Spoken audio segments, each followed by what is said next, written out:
Cómo expuso su mezquina rivalidad entre hermanos, el secreto más oscuro de su familia. Creciendo, mi hermano Carlos y yo éramos como Tom y Jerry. Teníamos bronca a primera vista. Si lo veía entrando a la cocina, corría hacia él con un cuchillo. Si él me veía cepillándome los dientes, agarraba el palo de golf de papá y me golpeaba la cabeza. Peleábamos por todo. El control remoto de la televisión, la primera rebanada de pizza. Hasta peleábamos sobre quién odiaba más al otro. Peleas a puños que terminaban con mamá gritando y viajes regulares en ambulancia.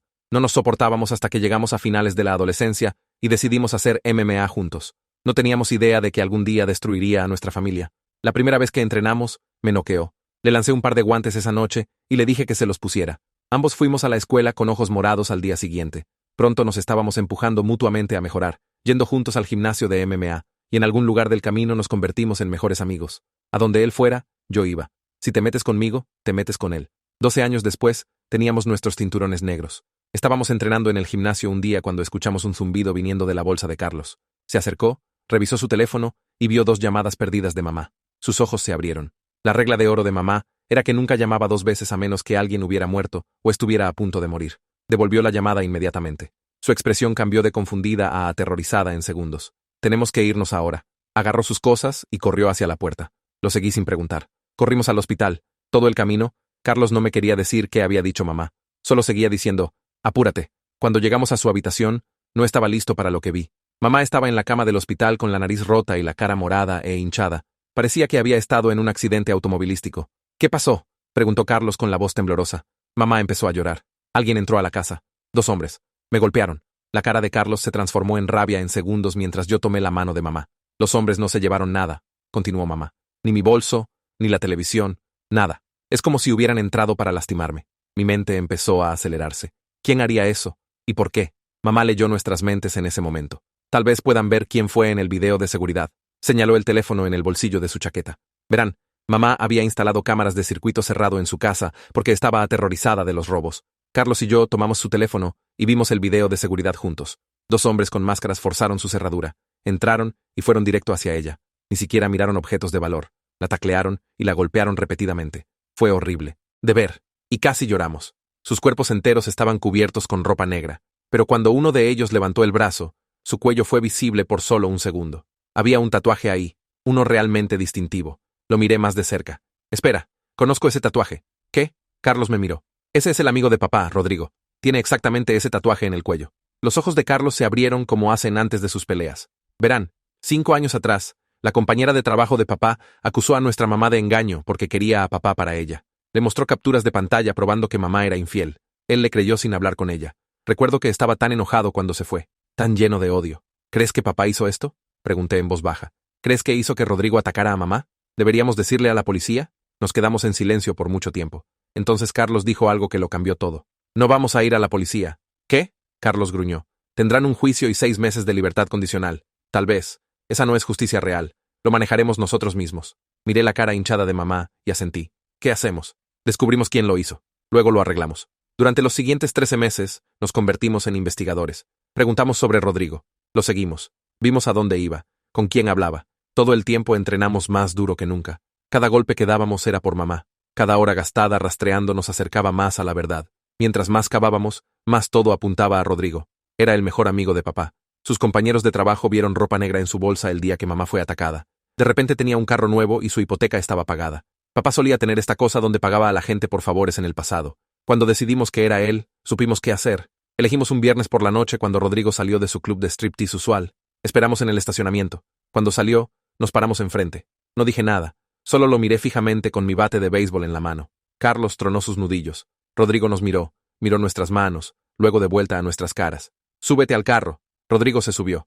Manejamos a la casa de papá. También lo habíamos estado vigilando. Sabíamos que estaba solo en casa. Cuando tocamos, papá abrió la puerta, y su reacción no tuvo precio. Lo empujamos hacia adentro de la casa. Rodrigo trató de retroceder, pero lo bloqueamos. «Dinos qué le hiciste a mamá», dije. «No sé de qué están hablando», tartamudeó Rodrigo. Carlos golpeó a Rodrigo con la fuerza de 13 años de entrenamiento y rabia. Se cayó al suelo. «Tenemos el video. Vimos tu tatuaje». Papá se puso entre nosotros. «Paren. Por favor, paren».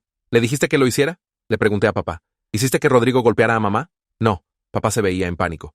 «No hice nada». Carlos fue a la cara de papá. «Entonces, ¿quién era la otra persona contigo? ¿Quién más atacó a nuestra mamá?». La cara de papá se desplomó mientras se acobardaba. No fui yo. Juro que no fui yo. Entonces, ¿quién? Carlos estaba gritando ahora. Papá se hundió en la pared. Su voz salió quebrada. Fue mi hijo. Mi otro hijo de antes de conocer a su madre. No saben sobre él.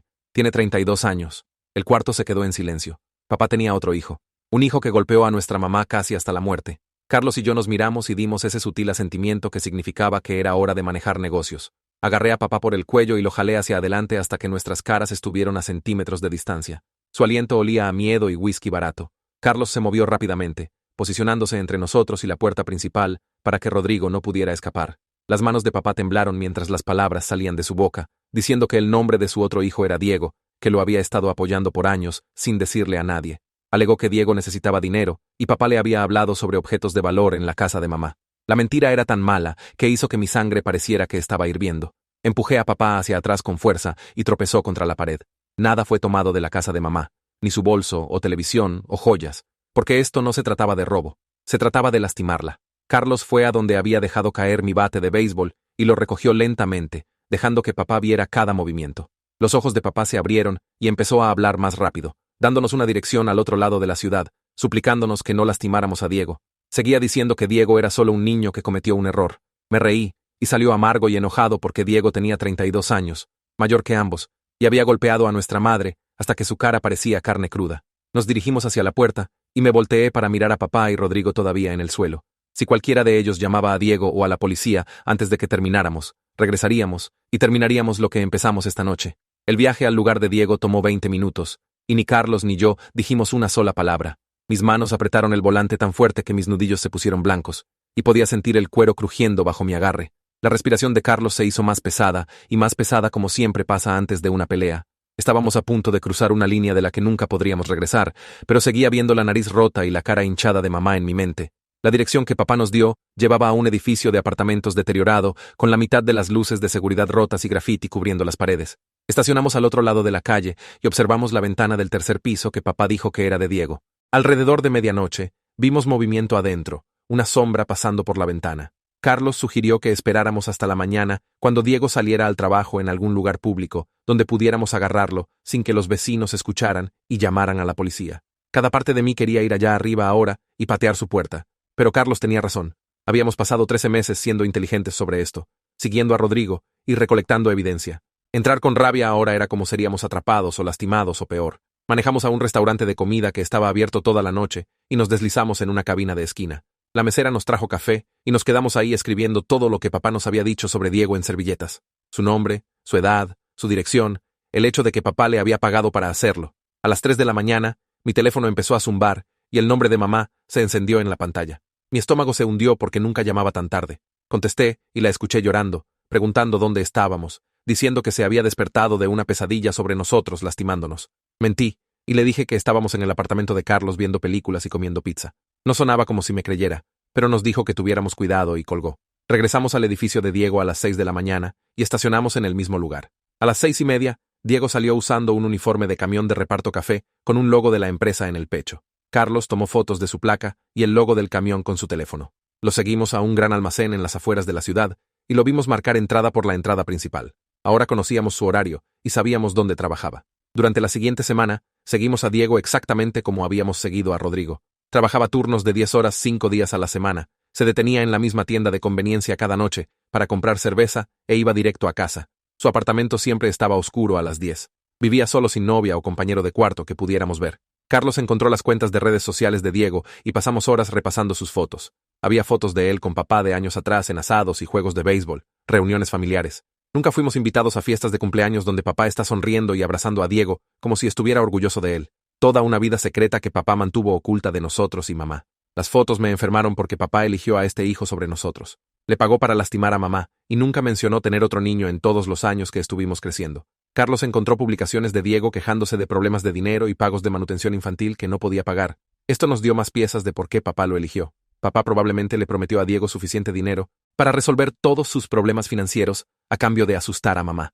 Revisé más de las redes sociales de Diego y encontré fotos de 3 años atrás mostrándolo en una fiesta de cumpleaños de niños con una niña pequeña. El pie de foto decía, «El mejor día con mi princesa». Y había docenas de comentarios sobre qué buen papá era. Se lo mostré a Carlos y amplió la cara de Diego en la foto. Se veía feliz y normal, no como alguien que golpearía a una mujer casi hasta la muerte por dinero. Pero entonces, Carlos se desplazó a publicaciones de 6 meses atrás, donde Diego se quejaba de que su exesposa lo llevaba de vuelta a la corte por manutención no pagada. Escribió sobre cómo podría perder la custodia si no podía ponerse al día con los pagos. Una publicación decía que debía más de 20.000 euros y sus salarios estaban siendo embargados.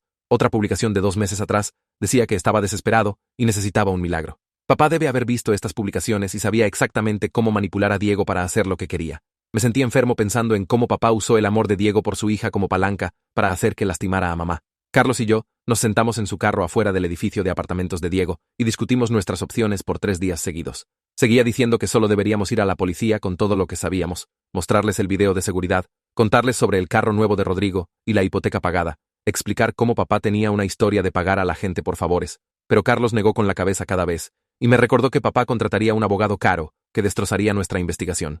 Rodrigo alegaría que el dinero vino de otro lugar y que su tatuaje era común.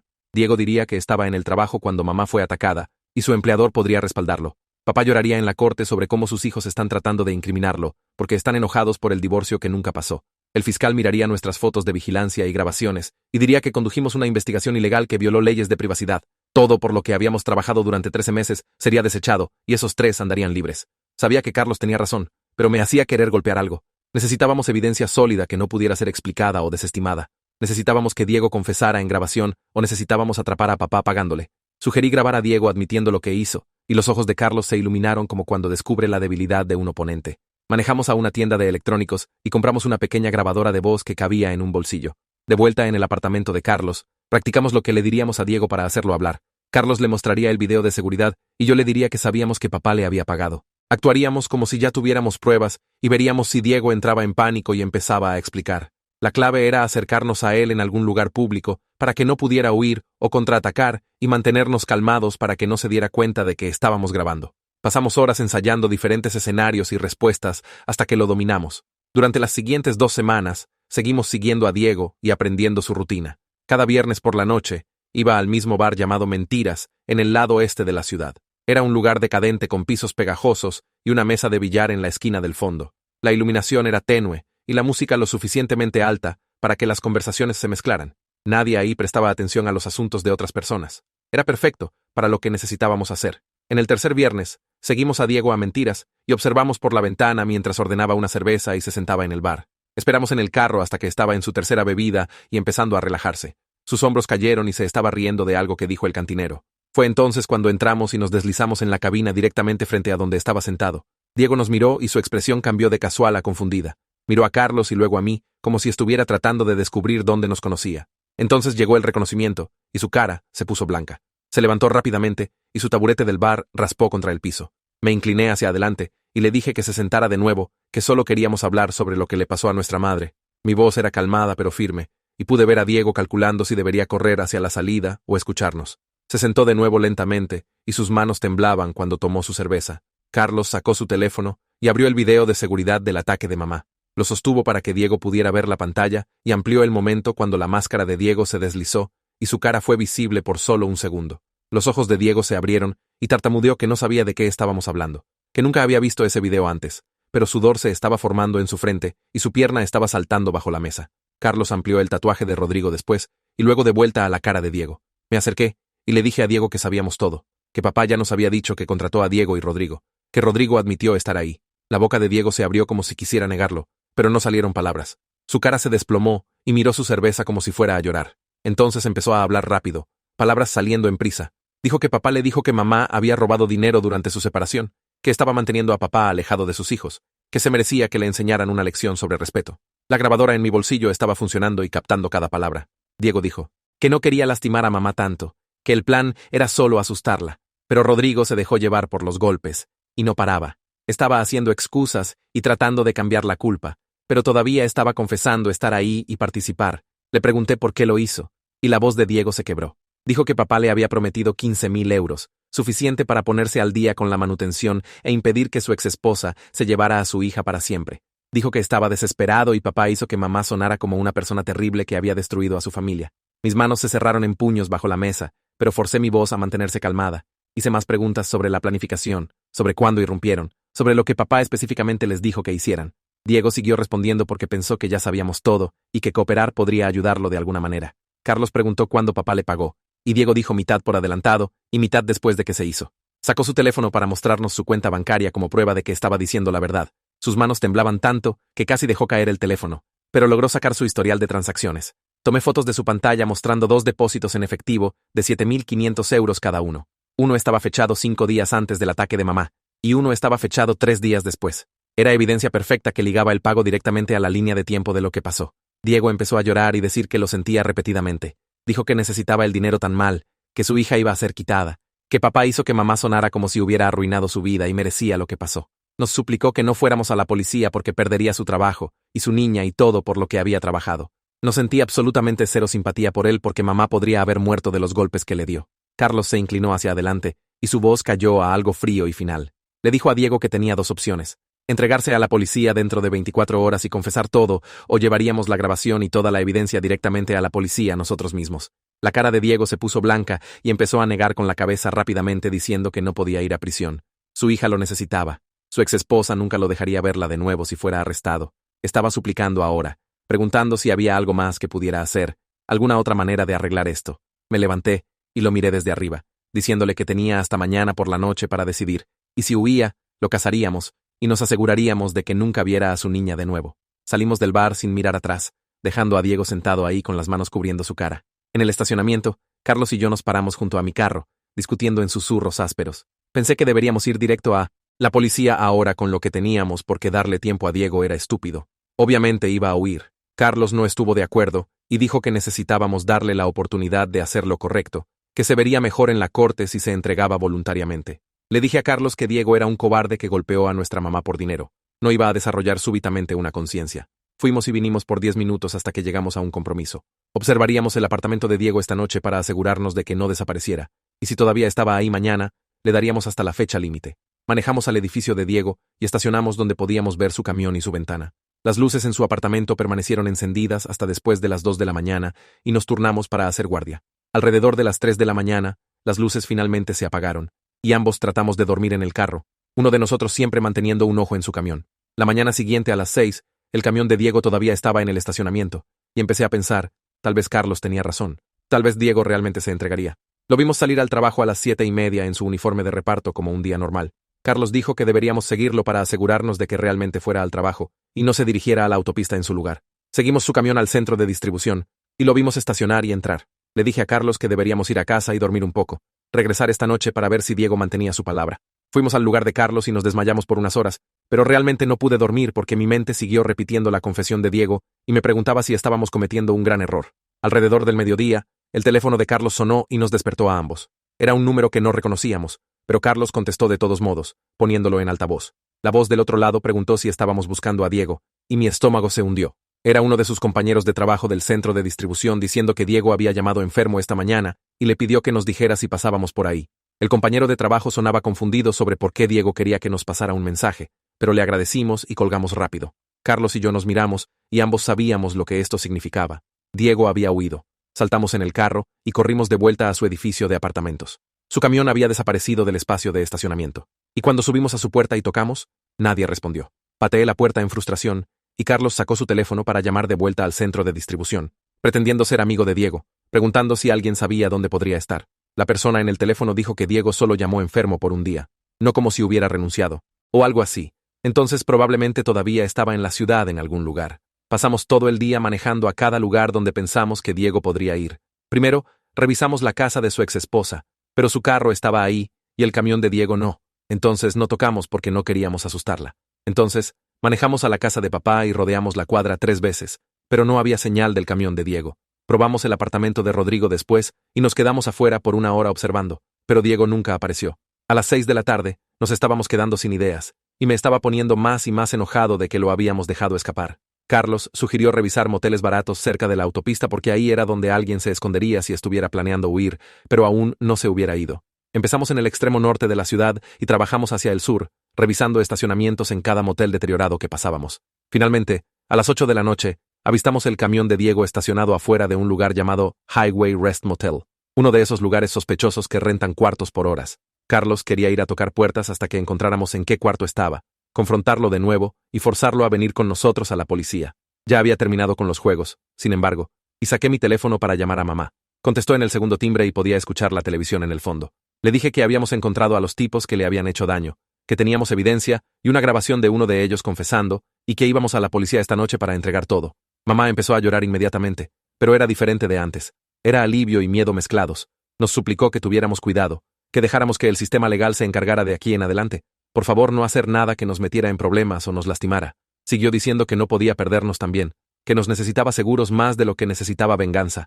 Le prometí que lo haríamos de la manera correcta, que íbamos directo a la estación de policía ahora, aunque parte de mí todavía quería arrastrar a Diego fuera de ese cuarto de motel y hacerlo pagar personalmente por lo que hizo. Manejamos a la estación de policía y caminamos al mostrador del frente. Pedí hablar con la detective Silva, quien había manejado originalmente el caso de mamá, y la oficial en el mostrador se veía sorprendida, pero la llamó. 20 minutos después, la detective Silva salió al vestíbulo y se veía mayor de lo que recordaba, más cansada. Nos reconoció inmediatamente, y su expresión fue cautelosa mientras nos llevó de vuelta a un cuarto de interrogación. El cuarto era pequeño, con una mesa de metal y sillas incómodas, y había una cámara en la esquina con una luz roja encendida. Carlos y yo nos sentamos y empezamos a exponer todo lo que habíamos encontrado en los últimos 13 meses. Le mostramos las fotos que habíamos tomado de Rodrigo, las capturas de pantalla de los depósitos bancarios de Diego, la grabación de la confesión de Diego en el bar. Le contamos sobre el hijo secreto de papá, sobre el carro nuevo de Rodrigo y la hipoteca pagada, sobre seguirlos y rastrear sus movimientos. Explicamos cómo conectamos el tatuaje de Rodrigo del video de seguridad al amigo de papá, cómo encontramos a Diego a través de la confesión de papá, cómo todas las piezas encajaron en una imagen clara de conspiración. La detective Silva se sentó con los brazos cruzados todo el tiempo, y su expresión se volvió más dura y más dura mientras hablábamos. Cuando finalmente terminamos, se quedó callada por un largo momento, y luego nos dijo que habíamos conducido una investigación ilegal. Dijo que la grabación podría no ser admitida en la corte debido a leyes de consentimiento, que potencialmente habíamos arruinado todo el caso confrontando sospechosos y amenazándolos. Preguntó si habíamos agredido a alguien, si habíamos hecho amenazas, si habíamos roto leyes durante nuestra investigación. Mi corazón se estaba hundiendo porque pensamos que estábamos ayudando a mamá a obtener justicia, pero tal vez solo habíamos empeorado todo. Admití que habíamos confrontado a Rodrigo y papá en la casa de papá, que podríamos haberlos asustado, pero realmente no lastimamos a nadie. Carlos agregó que solo seguimos a personas en lugares públicos y tomamos fotos que cualquiera podría haber tomado. La detective Silva suspiró y sacó un bloc de notas, diciéndonos que necesitábamos escribir declaraciones detalladas sobre cada paso de nuestra investigación. Quería saber cada persona que seguimos, cada pieza de evidencia que recolectamos, cada conversación que tuvimos, cada lugar al que fuimos. Dijo que necesitaba saber exactamente qué hicimos para que pudiera descubrir qué partes del caso todavía eran buenas y qué partes habíamos arruinado. El proceso tomó 4 horas, y mi mano tenía calambres de escribir al final. Llenamos página tras página describiendo nuestra vigilancia de Rodrigo, nuestro rastreo de Diego, nuestra confrontación en la casa de papá, nuestra grabación en el bar. Cada vez que pensamos que habíamos terminado, la detective Silva hacía otra pregunta que requería 3 párrafos más. Cuando terminamos, era después de medianoche, y estaba exhausto y aterrorizado de que estábamos a punto de ser arrestados por acoso, o hostigamiento, o algo peor. La detective Silva recopiló todas nuestras declaraciones y nos dijo que necesitaba hablar con el fiscal sobre cómo proceder. Dijo que se pondrían en contacto, y que no deberíamos contactar a ninguno de los sospechosos, o hacer más investigaciones por nuestra cuenta. Manejamos a casa en silencio, y no pude decir si acabábamos de salvar el caso de mamá, o lo habíamos destruido completamente. 2 días después, la detective Silva llamó a mi teléfono y nos pidió que regresáramos a la estación. Sugirió que trajéramos un abogado si teníamos uno, y el tono de su voz dejó claro que esto no era opcional, era más como un comando. Carlos y yo estábamos aterrorizados porque pensamos que estábamos a punto de ser arrestados por todo lo que habíamos hecho. No teníamos abogado y no podíamos pagar uno, entonces solo nos presentamos en la estación la mañana siguiente tratando de no entrar en pánico. La detective Silva nos encontró en el vestíbulo de nuevo, pero esta vez había alguien con ella, un tipo joven en traje que se veía de unos 30 años. Lo presentó como el fiscal Cranber de la oficina del fiscal, y estrechó nuestras manos con un apretón firme. Los seguimos de vuelta a una sala de conferencias que era más grande que el cuarto de interrogación, con una mesa larga y sillas realmente cómodas. El fiscal Cranber se sentó frente a nosotros y no perdió tiempo con charla pequeña. Nos dijo directamente que habíamos creado un gran lío investigando por nuestra cuenta, que podríamos haber destruido el caso contra las personas que lastimaron a nuestra madre. Pero entonces, su expresión cambió ligeramente y dijo que a pesar de que nuestros métodos eran cuestionables, la evidencia que recolectamos apuntaba a una conspiración clara para cometer agresión. Había mirado los registros bancarios, las fotos, el video de seguridad con el tatuaje de Rodrigo, y aunque la grabación podría no ser admitida en la corte, todo lo demás construía un caso sólido.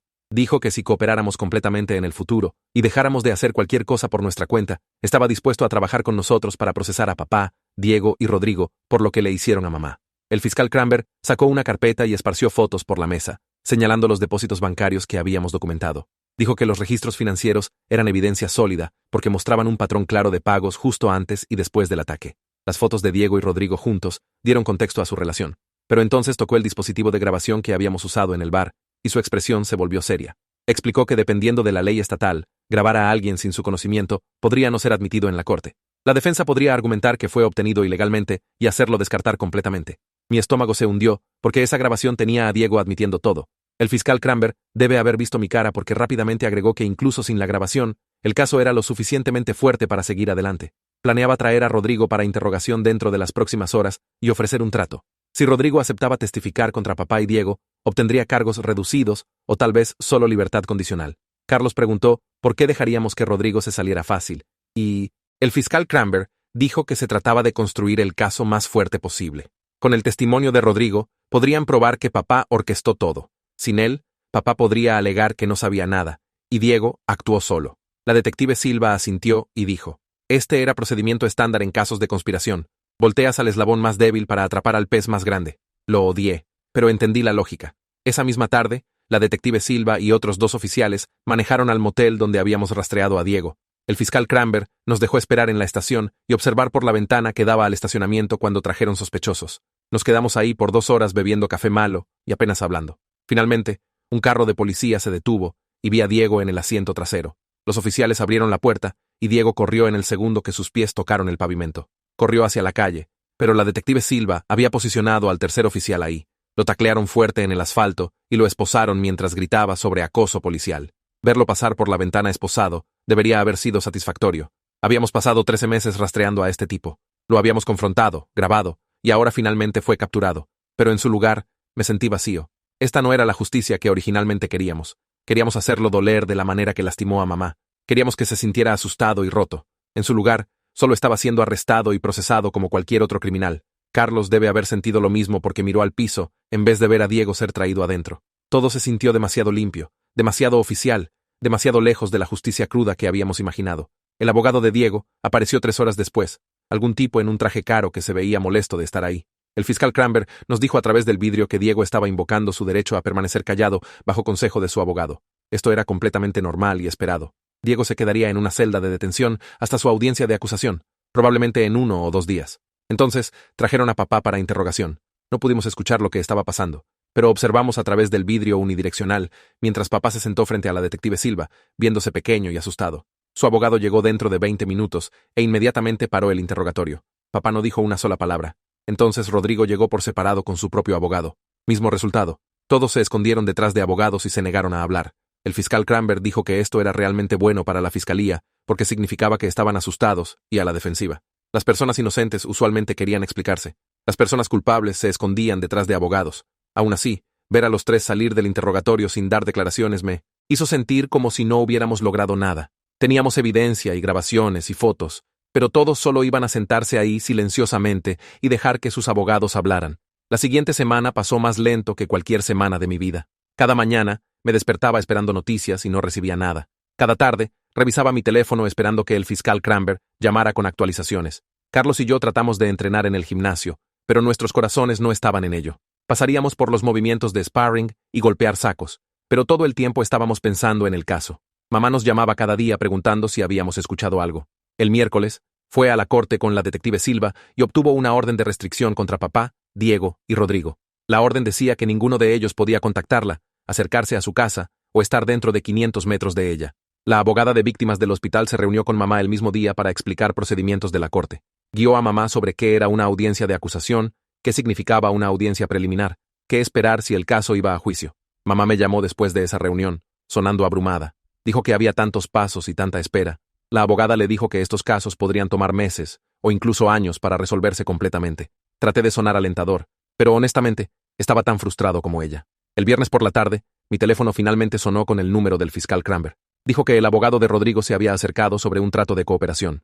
Rodrigo estaba dispuesto a testificar que papá le pagó a él y Diego para agredir a mamá. Diría que papá planificó todo como venganza por las acusaciones de engaño de 5 años atrás.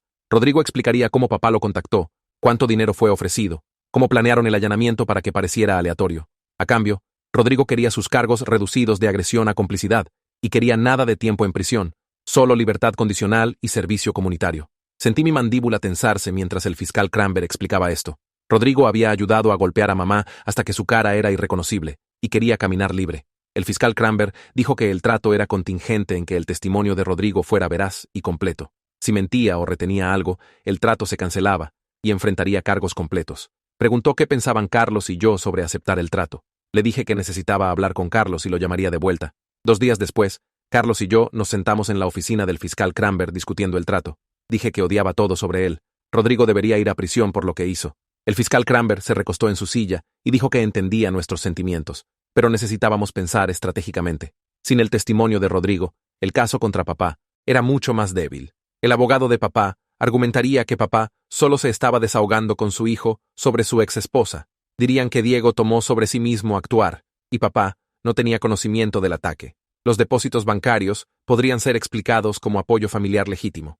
El video de seguridad mostró a Diego y Rodrigo, pero no a papá. El testimonio de Rodrigo era el enlace que conectaba todo. Podría testificar que papá explícitamente los contrató, que papá dio instrucciones específicas, que papá los pagó después. Con el testimonio de Rodrigo, el caso de conspiración era sólido. Sin él, el caso era tembloroso. Carlos preguntó qué pasaba si decíamos no al trato. El fiscal Cranber dijo que procesarían a Rodrigo también, pero los 3 acusados probablemente obtendrían sentencias más ligeras porque la evidencia era más débil, o peor, papá podría ser completamente absuelto. Estuvimos de acuerdo con el trato, aunque nos enfermó. Conseguir que papá fuera condenado importaba más que castigar a Rodrigo. Mamá fue más difícil de convencer cuando se lo dijimos. Lloró y dijo que Rodrigo la lastimó tanto como Diego. ¿Por qué debería caminar libre mientras Diego iba a prisión? Expliqué lo que el fiscal Cranber dijo sobre el testimonio siendo crucial. Preguntó si confiábamos en Rodrigo para decir la verdad. Dije que el trato requería que fuera completamente honesto o enfrentaría cargos completos. Después de 1 hora de hablar, finalmente lo aceptó. Dijo que quería que papá pagara por lo que hizo más que cualquier otra cosa. Si dejar libre a Rodrigo era el precio, estaría de acuerdo. 2 semanas después, Rodrigo apareció en la corte y se declaró culpable de complicidad en agresión. Se paró ahí mirando al piso mientras el juez explicó su sentencia. 2 años de libertad condicional, 300 horas de servicio comunitario y pagos de restitución a mamá por sus gastos médicos. Aceptó testificar completa y verazmente en los juicios de papá y Diego. Salir de esa corte sabiendo que Rodrigo era libre hizo que mis manos temblaran de rabia. 3 semanas después de los arrestos, la audiencia de acusación de papá finalmente sucedió. Carlos y yo nos sentamos en la sala de la corte viendo a papá pararse ante el juez en un mono naranja. El juez leyó los cargos en voz alta. Conspiración para cometer agresión. El abogado de papá inmediatamente entró una declaración de no culpable. Entonces el abogado empezó a argumentar que papá era solo un padre desahogándose con su hijo. Dijo que no había evidencia de que papá explícitamente ordenó un ataque. Los pagos a Diego eran apoyo familiar normal. Papá nunca tuvo la intención de que alguien se lastimara. Todo era malentendido de Diego e involucramiento de Rodrigo. El fiscal contraatacó con fuerza, citando el acuerdo de cooperación de Rodrigo y testimonio próximo. El juez escuchó a ambos lados. Entonces fijó fianza en 50.000 euros. Pensé que tal vez papá tendría que quedarse en prisión, pero su abogado sacó una tarjeta de crédito justo ahí en la sala de la corte y pagó la fianza dentro de 1 hora. Papá salió como hombre libre hasta el juicio. Verlo dejar la corte en ropa normal, sin esposas, sin mono naranja, me hizo querer gritar. La audiencia de acusación de Diego sucedió por separado la siguiente semana. Su abogado entró una declaración de no culpable e inmediatamente empezó a atacar la evidencia. Argumentó que el video de seguridad estaba demasiado granulado para identificar positivamente a Diego. Dijo que los depósitos bancarios no probaban nada porque papá podía estar dando ayuda financiera legítima a su hijo. Alegó que Diego estaba en el trabajo cuando la agresión sucedió y tenía testigos para probarlo. El fiscal Cranber se levantó y metódicamente destruyó cada argumento. Tenía los depósitos bancarios cronometrados exactamente con el ataque. Tenía el testimonio de Rodrigo colocando a Diego en la escena. Tenía el video de seguridad mostrando la cara de Diego cuando su máscara se deslizó. El juez no compró los argumentos de la defensa.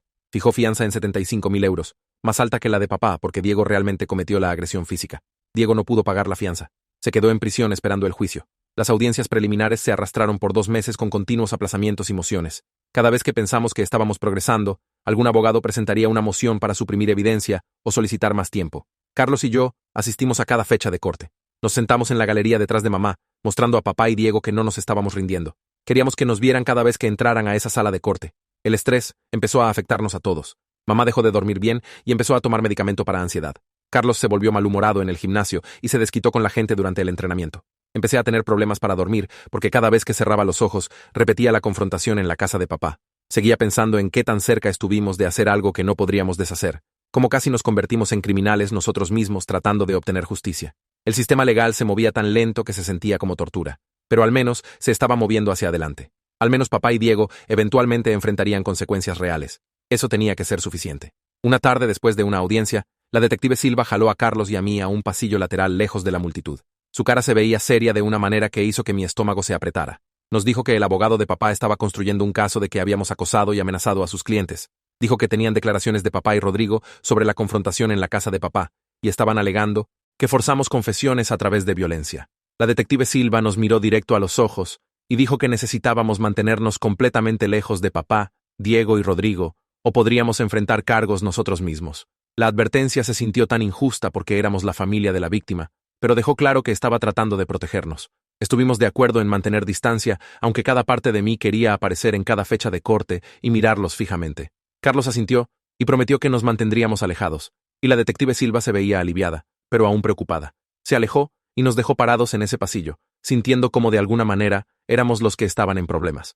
La siguiente semana, mi teléfono sonó mientras estaba en el trabajo, y el nombre de Stanley Bailey apareció en la pantalla. Mis manos se pusieron sudorosas porque Stanley nunca llamaba a menos que algo estuviera mal en el gimnasio. Contesté y me pidió que viniera para una conversación sobre el caso. Su voz sonaba diferente, no enojada, pero decepcionada, y eso lo hizo peor. Manejé al gimnasio después de mi turno y encontré a Stanley en su oficina con la puerta cerrada. Gesticuló para que me sentara y preguntó directamente si Carlos y yo habíamos hecho algo ilegal durante nuestra investigación. Podría haber mentido, pero Stanley había sido nuestro entrenador por 12 años, y merecía la verdad. Le conté sobre seguir a Rodrigo y Diego, sobre la confrontación en la casa de papá, sobre todo lo que hicimos antes de ir a la policía. Stanley escuchó sin interrumpir, y cuando terminé, solo negó con la cabeza lentamente. Se veía decepcionado, pero no sorprendido, como si hubiera sospechado que habíamos cruzado líneas, pero esperaba que no lo hubiéramos hecho. Stanley se recostó en su silla y dijo que nos apoyaría como testigos de carácter si la corte lo necesitaba, pero el gimnasio tenía que distanciarse públicamente de cualquier actividad vigilante. Me recordó que el entrenamiento de MMA debía enseñar disciplina y control, no alentar a la gente a hacer justicia por su cuenta. Sus palabras dolieron porque tenía razón en que habíamos perdido el control. Dijo que la reputación del gimnasio dependía de que los estudiantes usaran sus habilidades responsablemente, y no podía tener gente pensando que entrenaba vigilantes. Entendí lo que quiso decir, pero aún dolió escucharlo decir que el gimnasio tenía que distanciarse de nosotros. Stanley me dijo que podía seguir entrenando ahí, pero necesitaba ser un ejemplo de hacer las cosas de la manera correcta de ahora en adelante. Dejé su oficina sintiéndome más pequeño de lo que me había sentido en años, como si hubiera decepcionado a alguien que importaba. 4 meses pasaron arrastrándose con más fechas de corte y papeleo legal de los que podía rastrear. Entonces el fiscal Cranber llamó y dijo que el abogado de Diego se había acercado a él sobre un trato de declaración. Diego estaba dispuesto a declararse culpable de agresión agravada a cambio de una sentencia recomendada de 5 años con posibilidad de libertad condicional. El fiscal Cranber dijo que quería reunirse con nosotros y mamá para obtener nuestra opinión antes de responder a la oferta. Manejamos a su oficina en el centro y nos sentamos en una sala de conferencias con luces fluorescentes duras. El fiscal Cranber expuso los detalles del trato de declaración y explicó que si Diego iba a juicio, podría obtener más tiempo, pero también había posibilidad de que un jurado pudiera darle menos. Dijo que los tratos de declaración daban certeza, pero a menudo se sentían insatisfactorios porque las sentencias parecían demasiado ligeras. Mamá se sentó callada mientras el fiscal Cranber hablaba, y pude ver sus manos temblando ligeramente en su regazo. Cuando el fiscal Cranber terminó de explicar todo, mamá sorprendió tanto a Carlos como a mí, diciendo que quería aceptar la declaración. Dijo que estaba cansada del proceso judicial y no quería pasar por un juicio donde tendría que testificar y revivir el ataque frente a extraños. Su voz se quebró cuando habló sobre tener que describir los golpes en detalle, mientras Diego se sentaba ahí viendo. Carlos y yo estábamos divididos porque 5 años se sentían demasiado poco por lo que Diego le hizo. Pensé en la cara de mamá en el hospital, morada e hinchada, y 5 años se sintieron como nada, pero mamá siguió diciendo que solo quería que terminara, que necesitaba seguir con su vida y dejar de revivir esa noche. Carlos me miró y pude ver la misma lucha en sus ojos, queriendo justicia, pero también queriendo que mamá tuviera paz. Le dijimos al fiscal Cranber que nos deferiríamos a los deseos de mamá, ya que era la víctima, y tenía que vivir con el resultado. El juicio de papá fue programado para 2 meses después del trato de declaración de Diego, porque papá estaba rechazando todo e insistiendo en su inocencia. El fiscal Cranber nos dijo que la estrategia de papá era alegar que Diego y Rodrigo actuaron independientemente y que cualquier dinero que le dio a Diego era para apoyo familiar legítimo. El abogado de papá argumentaría que papá no tenía idea de lo que Diego y Rodrigo estaban planeando, y se sorprendió cuando lo descubrió. El fiscal Cranber se veía confiado de que el jurado vería a través de las mentiras, porque los depósitos bancarios estaban cronometrados exactamente con el ataque, y Rodrigo testificaría que papá orquestó todo. La fecha del juicio apareció en nuestros calendarios como una cuenta regresiva para algo que habíamos estado esperando desde la noche que encontramos a mamá en el hospital. La semana antes de que el juicio de papá empezara, el fiscal Cranber llamó con noticias de que el abogado de papá lo había contactado con una oferta de declaración de último minuto. Papá se declararía culpable de conspiración para cometer agresión a cambio de 3 años de prisión. Sentí rabia subir en mi pecho porque 3 años era incluso menos de lo que Diego estaba recibiendo, y papá era quien planificó todo. El fiscal Cranber dijo que ya había presionado de vuelta y exigido 5 años para igualar la sentencia de Diego. Dijo que la negociación fue de ida y vuelta por horas, y finalmente se establecieron en 4 años. El fiscal Cranber preguntó si queríamos que rechazara la oferta y fuera a juicio de todos modos, pero advirtió que los juicios eran impredecibles, y papá podría terminar con menos tiempo si un jurado se sentía simpático. Mamá aceptó el trato de declaración de papá con alivio visible, extendiéndose por su cara. Nos dijo que solo quería que terminara para que pudiera seguir con su vida y dejar de pensar en fechas de corte y abogados. Carlos y yo nos sentamos en su sofá, luchando con el resultado, porque 4 años se sentían tan inadecuados para planear un ataque que podría haberla matado. Seguí pensando en cómo papá pagó a su propio hijo para golpear a su exesposa, cómo orquestó todo por despecho y orgullo herido. 4 años se sintieron como nada comparado con el trauma de por vida que mamá cargaría. Pero mamá siguió diciendo que había terminado, que no podía manejar más comparecencias en corte y más abogados discutiendo sobre su vida. Respetamos su decisión, aunque se sintiera mal en nuestros intestinos. La audiencia de sentencia de Rodrigo sucedió primero, ya que cooperó con la fiscalía. Carlos y yo nos sentamos en la sala de corte con mamá, y vimos a Rodrigo pararse ante el juez en un traje que se veía demasiado grande para él. El juez le dio 2 años de libertad condicional, servicio comunitario, y ordenó que pagara restitución a mamá por sus gastos médicos. Rodrigo salió de la corte como hombre libre, y lo vi subirse a su carro y manejar como si nada hubiera pasado. Mis manos se cerraron en puños, y sentí esa rabia familiar construyéndose en mi pecho. El fiscal Cranber nos encontró afuera, y nos recordó que el testimonio de Rodrigo fue crucial para obtener condenas contra papá y Diego. Dijo: a veces el sistema de justicia requiere compromisos incómodos para atrapar a los peces más grandes. Entendí la lógica, pero no hizo más fácil ver a Rodrigo caminar libre. La sentencia de Diego 2 semanas después fue emocional de una manera que no esperé. Su hija estaba en la sala de corte llorando, tal vez 10 años, y pude ver a Diego tratando de no mirarla. El juez le dio una conferencia a Diego sobre traicionar a su propia familia y usar problemas financieros como excusa para violencia. Dijo que Diego había tenido opciones y eligió agredir brutalmente a una mujer inocente por dinero. El juez le dio 5 años de prisión estatal con elegibilidad para libertad condicional después de 3 y ordenó que pagara restitución conjuntamente con Rodrigo. La hija de Minometsen por Diego sollozó más fuerte cuando el oficial judicial lo llevó esposado. Parte de mí se sintió satisfecho viéndolo llevado a prisión, pero otra parte se sintió enferma viendo a su niña perder a su padre. Mamá extendió la mano y apretó mi mano, y supe que estaba pensando en cómo todo este lío había destruido múltiples familias, no solo la nuestra. 2 semanas después, nos sentamos en la sala de corte para la sentencia de papá, y mi estómago estaba retorcido en nudos. Papá se paró ante el juez en un mono naranja, viéndose más pequeño de lo que recordaba, sus manos esposadas frente a él. El juez preguntó si quería hacer una declaración, y papá asintió. Empezó a hablar sobre cómo nunca quiso que mamá se lastimara tanto, que solo quería asustarla para que admitiera la verdad sobre el engaño que nunca pasó. Dijo que lo sentía por todo, y que había hecho elecciones terribles motivadas por rabia y dolor. Su voz se quebró cuando habló sobre perder a sus hijos y su familia. La cara del juez permaneció dura todo el tiempo que papá habló. Cuando papá terminó, el juez se inclinó hacia adelante y dijo que las acciones de papá fueron calculadas y crueles, que había planeado y pagado por un ataque brutal en una mujer inocente. El juez dijo que papá no mostró remordimiento real hasta que fue atrapado y que sus disculpas no significaban nada comparadas con el trauma que causó. 4 años de prisión estatal, sin posibilidad de libertad condicional temprana. El oficial judicial llevó a papá esposado y miró hacia nosotros una vez con lágrimas en su cara. Mamá empezó a temblar a mi lado, y entonces llegaron las lágrimas. Salimos al pasillo y simplemente se desplomó contra la pared sollozando. Carlos y yo la sostuvimos mientras lloraba, y siguió diciendo que nunca pensó que terminaría así, que nunca quiso que papá fuera a prisión, que todo estaba tan arruinado. La llevamos al carro y la manejamos a casa. Durante todo el viaje, miró por la ventana, sin decir nada. En su casa, ordenamos comida china y pusimos su comedia romántica favorita. Apenas tocó la comida, pero se rió algunas veces de la película. Nos quedamos hasta medianoche, asegurándonos de que estuviera bien y no quisiera estar sola. Una semana después, mi teléfono sonó mientras estaba en el apartamento de Carlos. El nombre de la detective Silva apareció en la pantalla, y mi corazón empezó a acelerarse. Dijo que la oficina del fiscal había revisado todo sobre nuestra investigación y decidido no presentar cargos contra nosotros. Consideraron el caso cerrado con los 3 atacantes condenados y no querían castigar a la familia de la víctima por buscar justicia por su cuenta. El alivio me golpeó tan fuerte que tuve que sentarme. Llamé a Carlos inmediatamente y realmente gritó de felicidad. Habíamos estado preocupados por meses de que entraríamos en problemas legales por confrontar a Rodrigo y papá, por seguir gente y grabar a Diego sin permiso. 2 días después de esa llamada, llegó un sobre con la dirección de retorno de la oficina del fiscal. Adentro, había una carta del fiscal Cranber, agradeciéndonos por nuestra cooperación durante todo el proceso.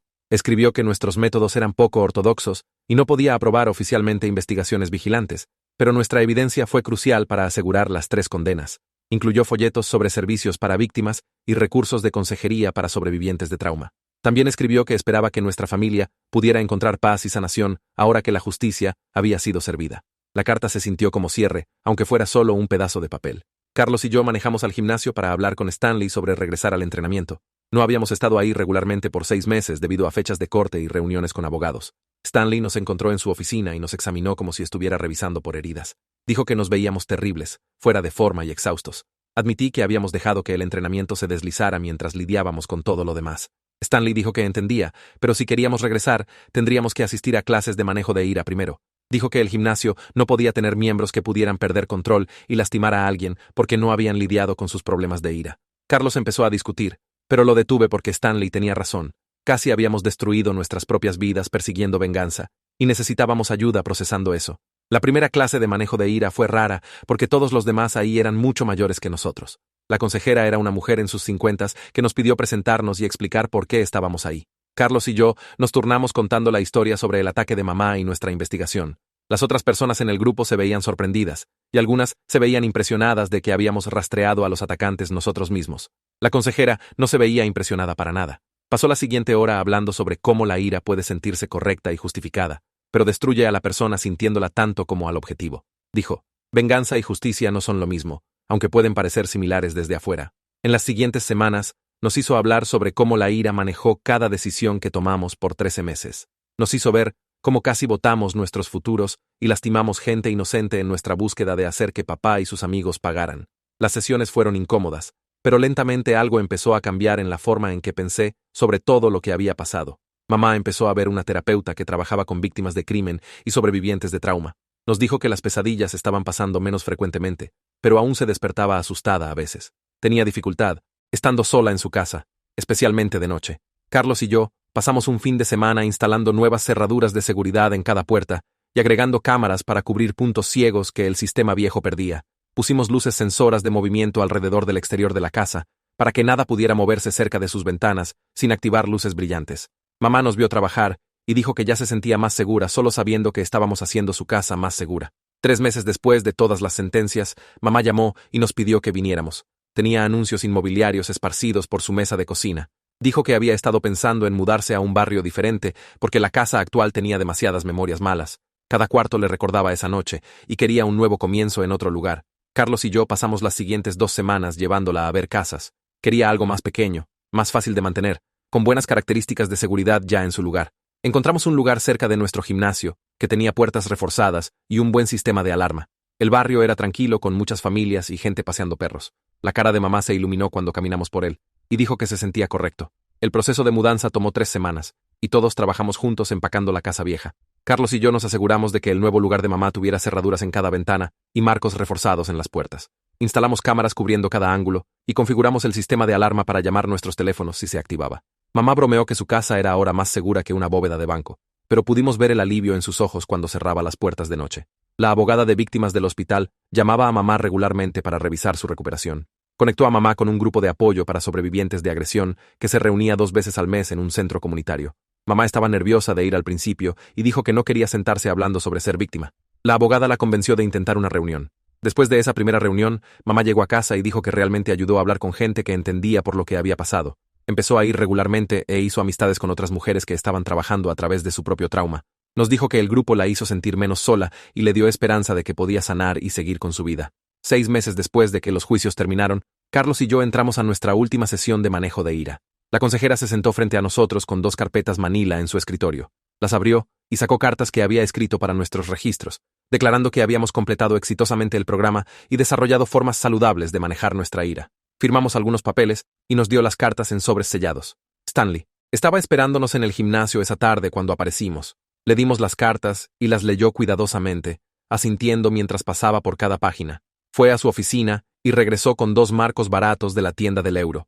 Puso nuestras cartas en los marcos y los colgó en la pared detrás de su escritorio, justo al lado de sus certificados de cinturón negro y fotos de competencia. Tocó los marcos y dijo que recordarían a todos que ser fuerte significaba controlar tus emociones, no solo tus puños.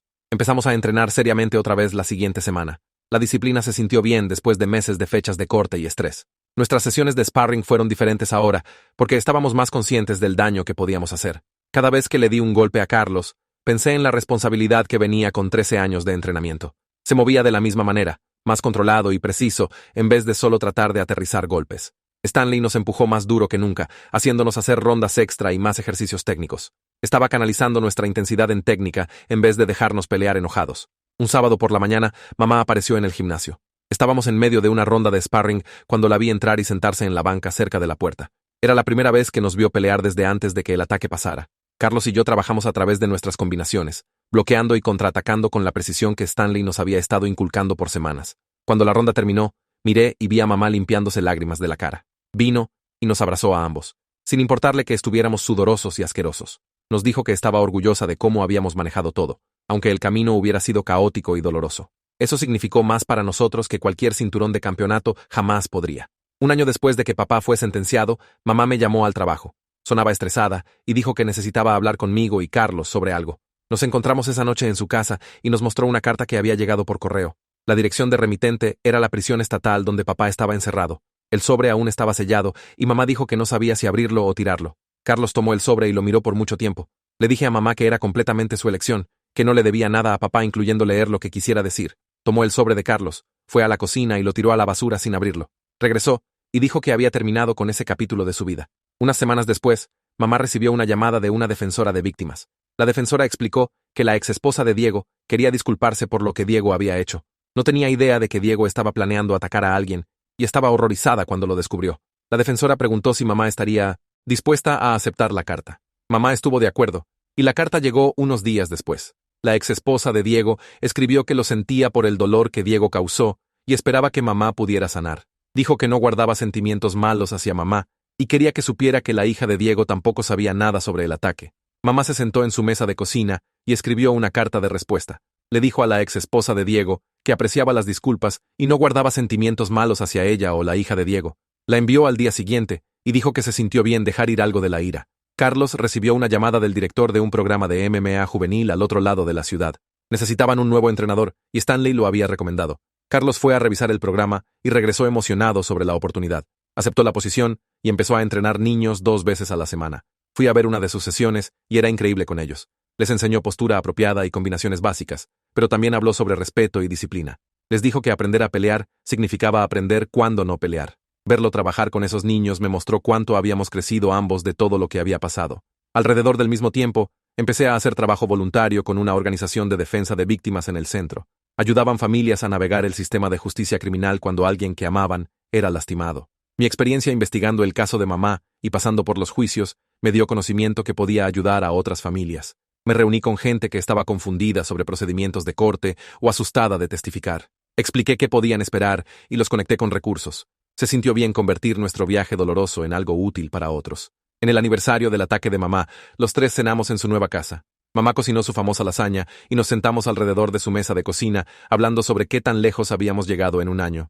Mamá dijo que finalmente estaba durmiendo toda la noche sin pesadillas. Carlos habló sobre cómo entrenar a los niños le dio propósito más allá de solo entrenar. Compartí historias sobre las familias que había ayudado a través del programa de defensa de víctimas. No obtuvimos justicia perfecta porque papá estaría fuera en 4 años y Diego en 3, pero obtuvimos responsabilidad y seguridad y la oportunidad de sanar juntos como familia. La vida no estaba de vuelta a normal, porque normal ya no existía después de lo que pasó. Construimos algo diferente, sin embargo, algo mejor.